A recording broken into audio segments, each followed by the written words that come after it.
বেশিরভাগ পার্টিরই ideology base নেই, membership base নেই, তারা চলে একটা ফ্যামিলি বা একজন লিডারের আশেপাশে, একটা 3-4 জনের বা 10 জনের একটা কোর কমিটি একটা দলকে আজকের দিনে চালায়।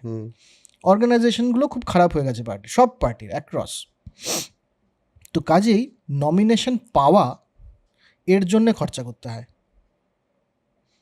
ও, যত আমরা দেখছি নমিনেশন পেতে গেলে একটা খরচা করতে হয়, এত টাকা খরচা করে তাহলে তোমাকে টিকিট দেবো। বুঝতে পেরেছি, টিকিট পাওয়ার জন্য টাকা, বুঝলাম। কারণ পার্টি লিডারশিপ যে আছে সে একটা ফ্যামিলি ধর চালাচ্ছে বা একজন লিডার চালাচ্ছে, তার টাকার সোর্সটা কোথায়?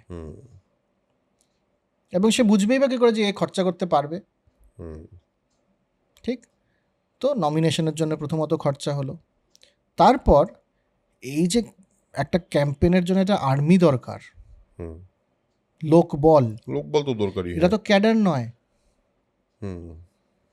ক্যাডার বেসড পার্টি তো নয়, আইডিওলজি বেসড পার্টি তো নয়। এদের জন্য এদেরকে টাকা দিতে হবে। একদমই ঠিক। নমিনেশনের টাকা সাদা টাকায় দেওয়া যায়, টিকিট পাওয়ার জন্য টাকা।